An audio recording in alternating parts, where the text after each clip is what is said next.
ഇത് അമേരിക്കയുടെ പതനത്തിലേക്ക് will it ruin America എന്ന് ചോദിച്ചു കഴിഞ്ഞാൽ ഷോർട്ട് ടേം ഒരു 5-15 ഇയേഴ്സിൽ ഉത്തരം വളരെ ഡെഫിനറ്റ് ആണ്, no. The US still has a strongest military, deepest capital market and most trusted currency. ഈ 3 കാര്യങ്ങളാണ്. ഏറ്റവും ശക്തമായ സൈന്യം, ഏറ്റവും ബൃഹത്തായിട്ടുള്ള ആഴത്തിലുള്ള ശക്തമായിട്ടുള്ള ക്യാപിറ്റൽ മാർക്കറ്റ്സ് ഉണ്ട് അവിടെ, ഫിനാൻഷ്യൽ മാർക്കറ്റ് ഉണ്ട്, പിന്നെ ഏറ്റവും ശക്തമായ കറൻസി ഉണ്ട്. But in a long term, like 20-40 years, risks exist if deficit continues unchecked and the dollar loses reserve. ഇതാണ് ഏറ്റവും വലിയത്.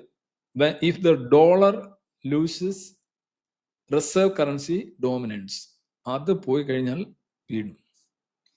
അങ്ങനെ വന്നു കഴിഞ്ഞാൽ the US would suddenly need to balance trade. അങ്ങനെ വരികയാണെങ്കിൽ ഈ ട്രേഡ് ഇംബാലൻസുമായിട്ടൊന്നും മുന്നോട്ട് പോകാൻ കഴിയില്ല. ഇപ്പോൾ 1.1 ട്രില്യൺ വാങ്ങിച്ച് അമേരിക്കക്കാർ കഴിക്കുന്നു അല്ലെങ്കിൽ കയ്യിൽ നിന്ന് പോകുന്നു എന്നുള്ളത് നിലവിൽ വിഷയമല്ല. പക്ഷെ അത് കറക്റ്റ് ചെയ്ത് അമേരിക്കക്കാരെ ഉത്തേജിപ്പിക്കാനാണ് ട്രംപ് ശ്രമിക്കുന്നത്. US accepts deficit because the world pays them back in buying treasury. Deficit actually strengthen the dollar system. ഇത് ഒരു വളരെ രസകരമായ ഒരു വാദമാണ്. അതായത് ഈ അമേരിക്കയുടെ ഡെഫിസിറ്റ് യഥാർത്ഥത്തിൽ അമേരിക്കയെ ഒരു തരത്തിൽ നോക്കുകയാണെങ്കിൽ ശക്തിപ്പെടുത്തുകയാണ്. കാരണം എങ്ങനെയാണ്? ഈ ഡെഫിസിറ്റ് മറ്റു ചിലർക്ക് സർപ്ലസ് ആണ്. സർപ്ലസ് ആകുന്നവർ അമേരിക്കയുടെ ട്രഷറി ബോണ്ട്സ് വാങ്ങിക്കുകയാണ്. അപ്പം deficit because the world pays them back in buying treasuries, and in that way deficit actually strengthen the dollar system. Dollar dominant. ഡോളറിലാണല്ലോ അവര്. അമേരിക്കയ്ക്ക് കടമുണ്ട്, പക്ഷെ ഡോളർ പ്രിയപ്പെട്ടതും ശക്തവുമാണ്. അപ്പൊ പിന്നെ അമേരിക്കയുടെ ആണല്ലോ ഡോളർ. ഇതെല്ലാം ഒന്നൊന്നിനെയായിട്ട് ബന്ധപ്പെട്ട് നിൽക്കുകയാണ്. പക്ഷെ ചൈനയ്ക്ക് ഇത് പറ്റില്ല. ചൈന ക്രോണിക് ട്രേഡ് ബാലൻസുമായിട്ട് ചൈനയ്ക്ക് മുന്നോട്ട് പോകാനേ പറ്റില്ല. ആരെങ്കിലുമായിട്ട് ട്രേഡ് ഇംബാലൻസ് ആണെങ്കിൽ അത് എങ്ങനെയെങ്കിലും തിരിച്ചു കൊണ്ടുവരാൻ ചൈന, ഇപ്പൊ ഇന്ത്യ എങ്ങാണ് ഒരു വർഷം എന്തെങ്കിലും ഒരു ഇതുണ്ടാക്കുകയാണെന്നുണ്ടെങ്കിൽ ചൈന തിരിച്ചത് കൊണ്ടുവന്നിരിക്കും. അമേരിക്കയുടെ കണക്ക് ഉള്ള ദയോ താരിഫ് പ്രഖ്യാപനം ഒന്നുമില്ല. വേറെ ഏതെങ്കിലും രീതിയിൽ ചൈനയെ തർക്കും. കാരണം ചൈനയ്ക്ക് ഇതേ കണക്ക് റിസർവ് കറൻസി ഒന്നും യുവാനൊന്നും അല്ല. അപ്പൊ ചൈനയ്ക്ക് ഒരു പുതുപ്പണക്കാരൻ എന്നുള്ള രീതിയിലാണ് ആളുകൾ പൊതുവിൽ കാണുന്നത് മറ്റു രാജ്യങ്ങൾ. China would see deficit as a strategic vulnerability, not as a strength. ഒരു രീതിയിലും സ്ട്രെങ്ത് ആവില്ല. നോ റിസർവ് കറൻസി പ്രിവിലേജ്, അതില്ല. അതുപോലെ തന്നെ China runs A chronic trade deficit. It cannot pay it's on currency the way US does with dollars. Chronic deficit വന്നു കഴിഞ്ഞാൽ അമേരിക്കയ്ക്ക് സ്വന്തം കറൻസി കൊണ്ട് പേ ചെയ്യാം, പക്ഷെ ചൈനയ്ക്ക് ഒരിക്കലും യുവാൻ കൊണ്ട് പേ ചെയ്യാൻ പറ്റില്ല. കാരണം അതാരും വാങ്ങില്ല. ആരെങ്കിലും വാങ്ങിക്കുകയാണെന്നുണ്ടെങ്കിൽ അത് അവർക്ക് അതുകൊണ്ട് എന്ത് പ്രയോജനം എന്നുള്ളൊരു വിഷയമുണ്ട്.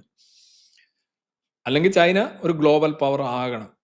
അത് ഈ രീതിയിൽ ഷാൻഹായ് കോർപ്പറേഷൻ, ബ്രിക്സ് ഒക്കെ വഴി ആകാനുള്ള സാധ്യത അത്ര ഗുണകരമായി തോന്നുന്നില്ല. Then China is basically surplus driven എക്കോണമിയാണ്. ഞാൻ പറഞ്ഞില്ല, ചൈന എക്സ്പാൻഡ് ചെയ്യുന്നത് ട്രേഡിലൂടെയും റഷ്യ എക്സ്പാൻഡ് ചെയ്യുന്നത് വാറിലൂടെയാണെന്ന് പറയുന്നതിന്റെ അടിസ്ഥാനം ലാഭം ഉണ്ടാക്കി, ലാഭം ഇൻവെസ്റ്റ് ചെയ്ത് കൂടുതൽ ഉണ്ടാക്കുക, ലാഭം ഡോളറിൽ സേവ് ചെയ്യുക, ഇതൊക്കെയാണ് ചൈനയുടെ പ്രധാന വിനോദങ്ങൾ. It relies on exporting manufactured goods to fuel growth, employment and foreign exchange earning. അപ്പൊ ലാഭമില്ലാതെ, ലാഭം എന്ന് പറയുന്നത് എത്ര മോശം വാക്കാണെന്നൊക്കെ നമ്മുടെ മാർക്സിസ്റ്റ് സൈദ്ധാന്തികരൊക്കെ ഇവിടെ പറയാറുണ്ടല്ലേ. നിങ്ങളുടെ ലാഭം ആരുടെ നഷ്ടം എന്നൊക്കെ അവർ ചോദിക്കാറുണ്ടല്ലേ. അവര് വളരെ മിതമായെങ്കിലും മനസ്സിലാക്കേണ്ട ഒരു കാര്യം, ചൈന എന്ന് പറയുന്ന സ്റ്റേറ്റ് ക്യാപിറ്റലിസം എന്നൊക്കെ അവർ പറയുന്ന ഈ സംഗതി ലാഭമില്ലാതെ ഒരു നിമിഷം പോലും നിലനിൽക്കാത്ത സാധനമാണ്. ലാഭം, ചൈനയുടെ ലക്ഷ്യം ഒന്ന് മാത്രം, ലാഭം. ചൈന കൊടുക്കുന്ന ലോണുകൾ പോലും നോക്കുക, ആഫ്രിക്കയിലൊക്കെ കൊടുക്കുക, എന്ത് സാധനം നോക്കിയാലും ഈ profit.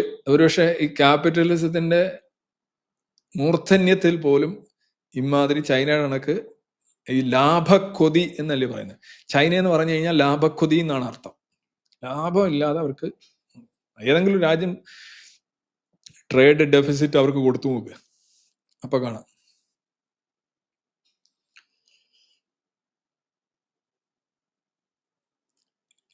China cannot stand chronic deficit. Trade ഇംബാലൻസും താങ്ങാൻ പറ്റില്ല, ക്രോണിക് ഡെഫിസിറ്റും ചൈനയ്ക്ക് താങ്ങാൻ പറ്റില്ല. ഇവിടെ ഈ പടം നിങ്ങൾ നോക്കുക. China as the largest trading partner ആയിട്ടുള്ള രാജ്യങ്ങളാണ്. എന്താ ഇന്ത്യ ഉൾപ്പെടെ 2024 അമേരിക്കയേക്കാൾ കൂടുതൽ സോറി, ഞാൻ മുമ്പേ പറഞ്ഞ അമേരിക്കയാണ് ഇന്ത്യയുടെ ഏറ്റവും വലിയ ട്രേഡ് പാർട്ണർ. അല്ല, സർപ്ലസ് നോക്കിയാണ്. പക്ഷേ ട്രേഡ് വോളിയം ചൈനയാണ് കേട്ടോ. നമുക്ക് റഷ്യ ആയിട്ട് ഇവരൊക്കെ ആയിട്ടേ ഉള്ളൂ. ഫ്രാൻസ്, ഇംഗ്ലണ്ട്, നോർവേ, സ്വീഡൻ, ഇവരൊക്കെ ഉള്ളൂ ചൈനയുടെ ധൃതരാഷ്ട്രാലിങ്കിൽ നിന്ന് രക്ഷപ്പെട്ടിരിക്കുന്നത്. നോക്കൂ, ലാറ്റിൻ അമേരിക്കയിലെ മുഴുവൻ രാജ്യങ്ങളും, ഇവിടെ മുഴുവൻ ചൈനയാണ്. ലാറ്റിൻ അമേരിക്കയിലെ മൊത്തം രാജ്യങ്ങളും ചൈനയായിട്ടാണ് നമ്പർ 1 ട്രേഡ് പാർട്ണർ.